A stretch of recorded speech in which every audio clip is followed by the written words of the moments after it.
17장 1절에서 8절까지 말씀. 엿새 후에 예수께서 베드로와 야고보와 그 형제 요한을 데리시고 따로 높은 산에 올라가셨더니 그들 앞에서 변형되사 그 얼굴이 해같이 빛나며 옷이 빛과 같이 휘어졌더라. 그때 모세와 엘리야가 예수와 더불어 말하는 것이 그들에게 보이거늘 베드로가 예수께 여쭈어 이르되 주여 우리가 여기 있는 것이 좋사오니 만일 주께서 원하시면 내가 여기서 초막셋을 질 때 하나는 주님을 위하여 하나는 모세를 위하여 하나는 엘리야를 위하여 하리이다. 말할 때에 호련히 빛난 구름이 그들을 덮으며 구름 속에서 소리가 나서 이르되 이는 내 사랑하는 아들이요 내 기뻐하는 자니 너희는 그의 말을 들으라 하시는지라. 제자들이 듣고 엎드려 심히 두려워하니 예수께서 나와 그들에게 손을 대시며 이르시되 일어나라 두려워하지 말라 하시니 제자들이 눈을 들고 보매 오직 예수 외에는 아무도 보이지 아니하더라. 아멘. 오늘 말씀은 변화산에서의 예수님의 그 행적에 대해서 우리가 잠깐 생각해 볼까 합니다.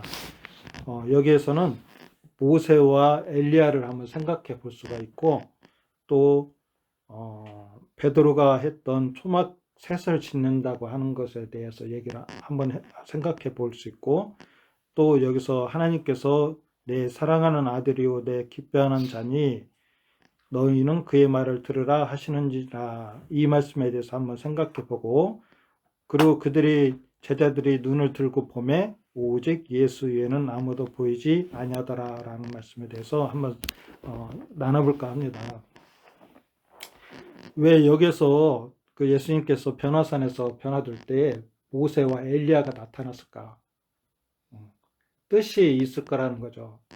근데 여러 사람들이 그 뜻에 대해서 생각한 것들에 대해서 이제 말씀을 나누기도 하고 그러지만은 모세와 엘리야 그런 얘기를 몇 번에 걸쳐서 말씀을 드렸는데 가나안 땅에 들어가기 전에 이집트에서 나와갖고 요단강 그 전에까지는 누가 그 인도를 했죠? 모세. 그 다음에는 여호수아. 자 그리고 엘리야 때까지 와서 갈멜산에서 그들을 물리쳤지만 지쳐 있었잖아요. 엘리야가 지쳐 있고 그러니까 하나님께서는 누구한테 또 누구를 기름을 부어서 세우라겠죠? 그 다음 제자 엘리사. 여호수아는 뜻이 여호와는 구원이시다라고 얘기를 해요. 여호와는 구원이시다. 또 엘리사는 하나님은 구원자이시다라는 뜻이래요. 여기서 두 개가 하나님 구원이라는 말이 들어가죠. 구원. 자, 모세와 엘리야는 구약에 그런 말씀이 있죠. 이스라엘 백성들이 기다린 사람이 있었어요. 누구였을까요? 메시아. 메시아를 기다렸지만 또 누구를 기다렸어요? 예수님이 제자들한테 물어봤어요. 야, 너희는 나를 누구라고 하냐? 물어보니까 야, 선지자들의 이름을 대잖아요. 세례요한이라고. 그렇죠. 또 어떤 사람은 당신이 엘리야냐? 라고 물어보고 그러잖아요. 말라기 끝에서 가면은 엘리야를 보낼 거라고 예언을 했어요. 400년 두라서 이제 누가 오해하잖아요. 그러니까 이제 네가 엘리야냐 이스라엘 백성들을 물어보는 거예요. 그 400년 후에 올 엘리야는 누구를 얘기를 했냐면 세례 요한을 얘기했다라고 그래요. 예수님께서 세례 요한을 얘기를 하는 건데 그 세례 요한을 너희가 임의대로 그 하나님의 뜻에 대한 것을 너희가 받아들이지 않고 그를 죽였다는 거죠. 학대했다는 거지. 그 포도 농장에 거기서 이제 그 하인들을 보내니까 하인들이 어때요? 죽였다는 거 같은 거죠. 근데 자식까지 보내니까 어때요? 자식까지도 죽였다.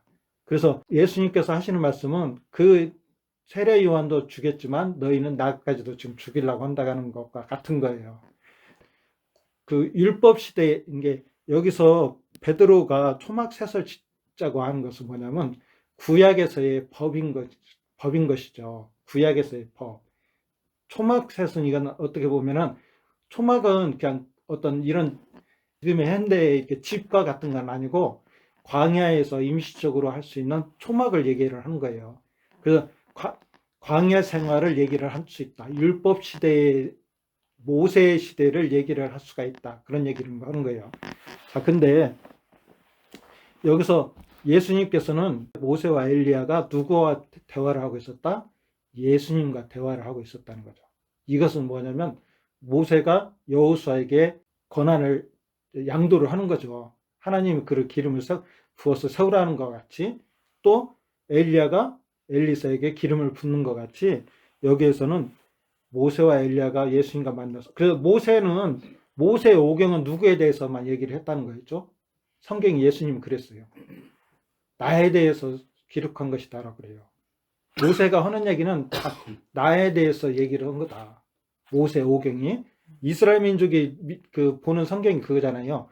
신약의 성경은 그때는 없었던 것이고 모세의 오경과 그 외 선지서를 봤어요. 선지자를 대표하는 것이 엘리야라고 얘기를 하는 사람도 있겠지만은 엘리야도 말씀에 이제 예수님을 얘기를 하는 거잖아요. 구약의 모든 것들은 다 예수님에 대해서 증거를 하는 거예요. 그런 것 같이 여기서 모세와 엘리야가 예수님과 만나서 얘기했던 것은 내가 하고 싶은 말, 그 모든 것들은 이 예수에 대해서 한 거야. 예수님의 제자들이 보는 눈에서 너희는 이 사람을 주목해야 하는 것 같다는 거죠. 구약의 모든 것은 누구에 대해서 얘기를 하는 것이다? 예수님. 율법에 대해서 세례 요한의 그때 전까지 구약 율법에 대해서 이제는 누구에 대해서 이제 신약은 누구에 대해서 얘기를 하는 거다? 예수님에 대해서. 그럼 율법으로는 우리가 구원을 받을 수 없던 것이었고 이스라엘 민족이 여기서 보면은 그 예수님이 오늘 여기 책에 보면은 이런 말이 나오잖아요. 건축가의 성가신 돌, 한쪽에 제쳐준 돌, 또 장애가 되는 돌 이러잖아요. 이게 우리 앞에 가는 길에 돌이 있어서 넘어졌어. 그게 누구? 이스라엘 민족이라는 거예요. 이스라엘 민족이 그 돌이 소중한 것을 모르고 그 돌에 넘어진 거예요. 그래서 이 돌이라는 것을 얘기를 하는 거거든요. 그런데 이 모퉁이 돌이 되었다라고 그래요. 이게 제가 이 모퉁이는 끝점이잖아요. 삼각이 끝점이잖아요. 여기에 돌이 하나 딱 그러면 이제 기둥이 세워지는데 저는 그냥 이걸 이렇게 봐요. 뭐냐면 이방인과 이스라엘 민족이 만나는 곳에 예수님이 있는 거예요. 이스라엘 민족은 넘어졌어. 바울이 얘기를 하는 게 그거잖아요. 이스라엘 민족이 넘어짐으로써 너희들 이방인들이 그 복음에 참여하게 된 것이야. 하나님의 계획이 그거였거든요. 근데 이스라엘 민족은 그 보지는 못했죠. 그렇지만 그 둘을 화합시키고 막힌 다음에 하셨다라고 그래요. 그래서 옛날에 예루살렘 성전에 가면은 그 성전에 가면은 이 막힌 담이 있었다라고 그래요. 그래서 이방인의 뜰이 있었고 이스라엘 민족이 예배하는 곳이 있었는데 그 담이 헐어졌다라고 그래요. 근데 이방인들이 여기 이스라엘 이쪽 지점으로 그 구역으로 오게 되면 살인까지도 하게 됐대요. 근데 그 담을 하셨다. 그런 말씀을 성경에 얘기가 있고 하는데 그런데 여기서 보니까 또 하나님께서 하시는 말씀이 말할 때에 호련히 빛난 구름이 그들을 덮으며 구름 속에서 소리가 나서 이르되 이는 내 사랑하는 아들이요 내 기뻐하는 자니 너희는 그의 말을 들으라 하시는지라. 하나님께서 예수님을 이제 보여주는 거예요. 이제는 너희가 모세와 엘리야 그것을 통하여서 너희들이 우리에게 올 구원자를 예표를 했는데 이제 이 예수의 말을 너희가 들어야 할까. 이제 그러면서 기뻐하는 자니 너희는 그의 말을 들으라 하시는지라. 하나님께서 이제는 누구의 말을 들으라? 그의 누구예요? 하나님 말씀. 누구를 통해서? 예수 그리스도. 예, 맞아요. 너희가 이제까지는 누구의 말을 들었어? 모세와 엘리야 말을 들었어. 구약에서. 그게 이제 율법은 누구가 오시기까지 있을 거라겠죠? 예수 그리스도. 맞아. 바울이 그렇게 얘기를 했어요. 율법은 예수님이 오실 때까지 있을 것이다라고 그랬어요. 그리고 완전한 분이 오시면 그 예수님이 완전한 분이 오시면 그 율법을 이루는 거예요. 근데 그 말씀은 이제 왜 그냥 예수님은 죄도 없으시고 하나님의 거룩한 그 제물로서 십자가에 달리셨잖아요. 그것을 우리가 믿는 우리 믿음으로써 그 완전하심으로 우리가 구원을 받는 거거든요. 그래서 그것은 뭐냐면 율법을 다 이루었다는 말씀과 같아요. 아주 넓어지는 말씀인데 그러한 말씀과 같은 거거든요. 그래서 이제는 하나님께서 누구의 말을 들으라? 예수의 말만 들으라. 자, 이제는 우리가 구약의 말씀도 생각하지만 신약을 볼 때 누구의 말을 들어야 하냐? 예수님의 말씀을 들어야 돼요. 그런데 이제 제자들이 눈을 들어보면 오직 예수에는 아무도 보이지 아니하더라 그러잖아요. 자, 그럼 간단하게 우리가 한번 요한복음 12장을 한번 보겠습니다. 그 요한복음에는 그 다른 복음과 같지 않고 예수님의 말씀도 많이 있을 뿐더러 하나님과 예수님과 성령님이 하나다라는 것에 대해서 많이 말씀을 하세요. 그리고 그 구원을 이루시는 역사에 대해서 많이 보여주시고 계시거든요. 근데 마지막 선지자로서 예수님께서 마지막 선지자, 예수님은 기름 부음을 받은 자는 누구누구가 기름을 받는다 했죠? 성경에서 구약에서 세 사람, 제사장, 선지자, 또 왕, 이렇게 기름을 받는 자들이었는데, 자, 오늘은 예수님께서 선지자라고 그래요. 선지자로서 하나님의 말씀을 전하는 자들 선지자라고 그러잖아요. 이런 선지자로서 예수님이 하시는 말씀을 볼 수가 있어요. 44절에 보면 같이 한번 쭉 읽어볼까요? 어디까지 있냐면 50절까지 같이요. 예수께서 일처 이르시되 나를 믿는 자는 나를 믿는 것이 아니요 나를 보내신 이를 믿는 것이며 나를 보는 자는 나를 보내신 이를 보는 것이니라.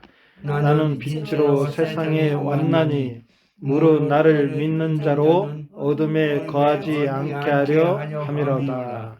사람이 내 말을 듣고 지키지 아니할지라도 내가 그를 심판하지 아니하노라.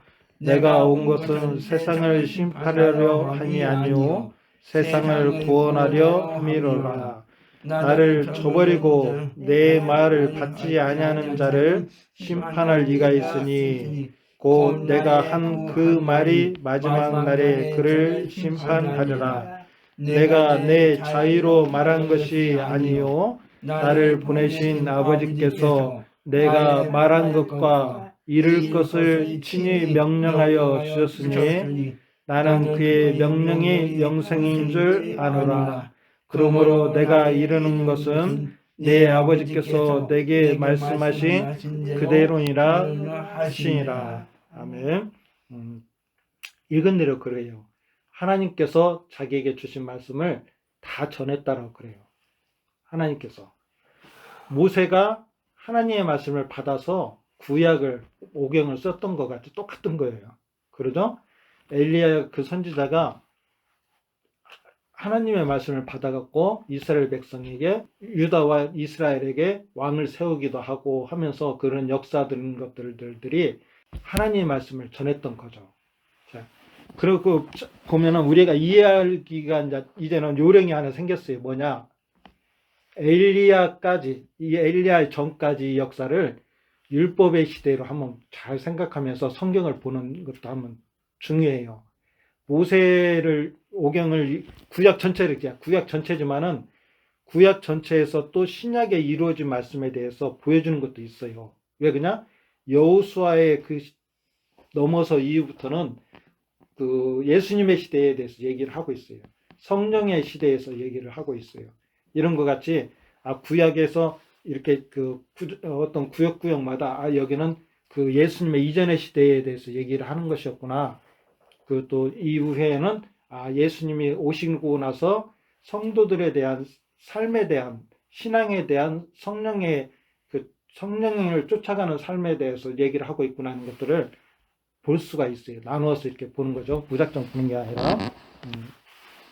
그래서 오늘은 변화산에 대해서 변화산 그 현장을 우리가 생각을 하면서 말씀을 한번 생각해 보았습니다. 그 모세와 엘리야는 구약에 그 예수님을 예표하기 위한, 드러내기 위한 하나님의 쓰인 선지자들이었다. 그 이후에는 이렇게 예수님의 세 명의 제자들한테도 나타나셔갖고 이들은 나중에 그 성경을 쓰는 귀한 제자들을 했잖아요. 너희는 내 증인이 될 거라는 것 같이 글로서 또 구두로서도 하나님의 말씀을 전하는 사람들이 됐어요. 율법에 대해서는 두세 명의 증인을 통해서만이 그 사람의 정당성을 할 수가 있었어요. 무슨 말 알죠? 그래서 이런 거 같이 그 장로님의 행적에 대해서 내가 증언을 해줄 수 있는 사람이 세 명이 있으면 그건 진실인 거야. 무슨 말 알죠? 이런 거 같이 율법에 대해서도 그렇게 요구를 하고 하는 것들에 대해서 예수님은 생각은 하셨겠죠. 근데 하나님의 일에 대해서는 꼭 그렇게만은 되는 건 아니에요. 오늘 그 마태복음에 대해서 보니까 데려가는 대로 예수님은 끌려가잖아요. 그러면서도 얘기도 안 해요. 얘기할 필요도 없는 거야. 왜? 그 하나님이 지금 이 일을 하고 계시는데 하나님이 나는 끌려가고 있지만 하나님이 함께하고 있으니까 역사의 주인은 하나님이잖아요. 내가 말을 한다고 해서 이들이 어떻게 그 변화되고 이 일을 않는 것이 아닌 거야.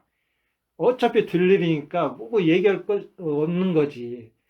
그렇잖아요. 우리의 삶도 그런 것 같아요. 우리가 살아가면서 이건 하나님의 뜻이다라고 생각했을 때는 어떤 그런 나의 변론할 것들은 별로 없어.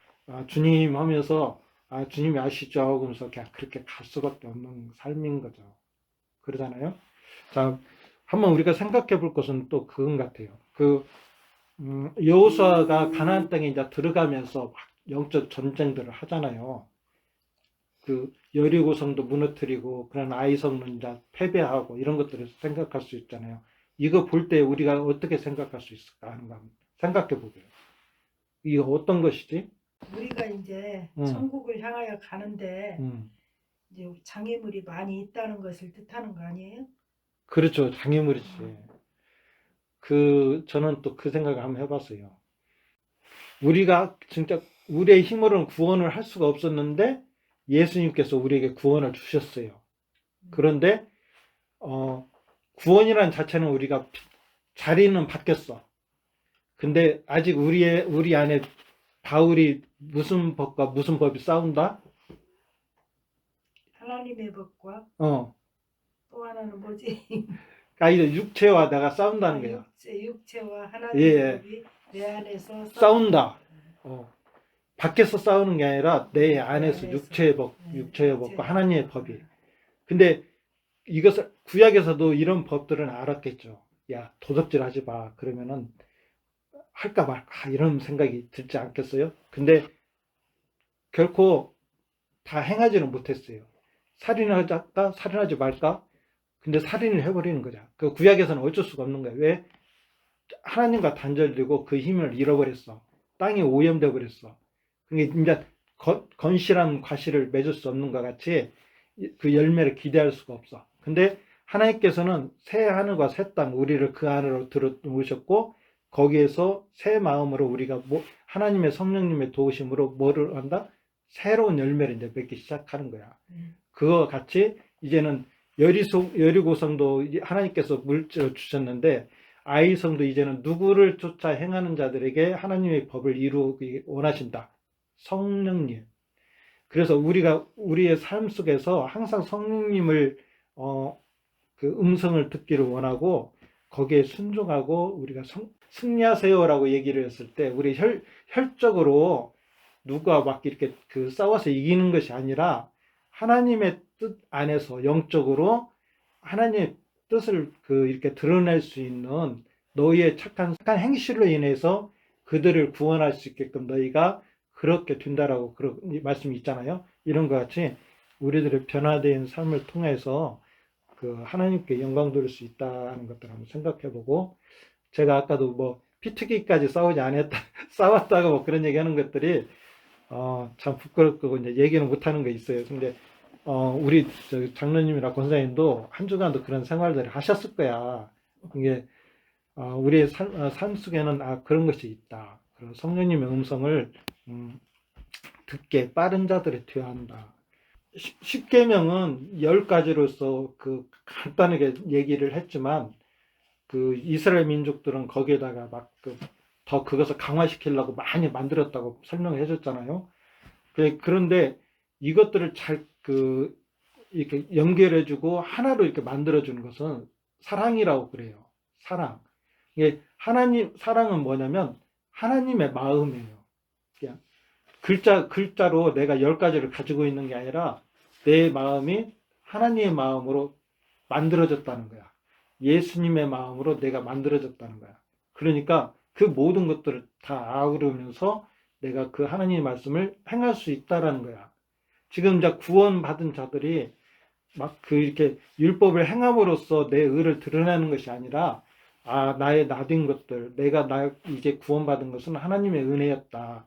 이제 나는 예수님의 말씀을 따라가기를 원하고 성령님이 통하여서 나를 이끌어 가시니 믿음을 쫓아 내가 이제는 그 삶을 산다. 라는 것을 고백할 수 있는 우리가 되기를 바라요. 그래서 삶을 통해서 교회 생활을 통해서 우리가 그런 삶을 하나님께 영광을 돌리는 삶을 되기를 바랍니다.